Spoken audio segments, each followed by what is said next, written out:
আমাদের সচেতনতা বাড়াতে গেলে প্রথমত বাচ্চাদের দিয়ে সচেতনতার ব্যাপারটা আনতে হবে, আর সেটা করতে হবে স্কুলের মাধ্যমে। স্কুলের সিলেবাসের মধ্যে যদি রিসাইকেলের ব্যাপারটা আনা যায় তাহলে বাচ্চারা সেগুলো পড়বে।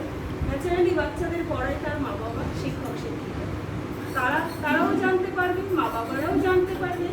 তাহলে তারা রিসাইকেলের ব্যাপারটা জেনে গেলে যে জিনিসগুলো ইউজ হচ্ছে, যে প্লাস্টিক, যে ধরনের মেটেরিয়ালগুলো ইউজ হচ্ছে, সেগুলো পুনরায় আবার নতুন করে সেগুলোকে ইউজ করে আবার নতুন করে জিনিস বানানো হলে তাহলে সেগুলো ফেলে ওয়েস্টের মধ্যে যাচ্ছে না, তার ফলে আমাদের দূষণটা কম হচ্ছে। সেই জিনিসগুলো দিয়েই পুনরায় আবার জিনিস করে মানুষ ব্যবহার করছে। পার্বতী মণ্ডল সাধু, আমি এই শ্রীকলোনি এলাকার বাসিন্দা, দীর্ঘ 20 বছর ধরে এখানেই আছি।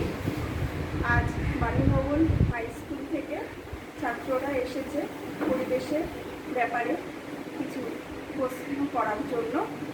সেই ব্যাপারেই আমার মতামত কী সেটাই তারা জানতে চেয়েছে, আর আমি যথাসাধ্য উত্তর দেওয়ার চেষ্টা করেছি আজ।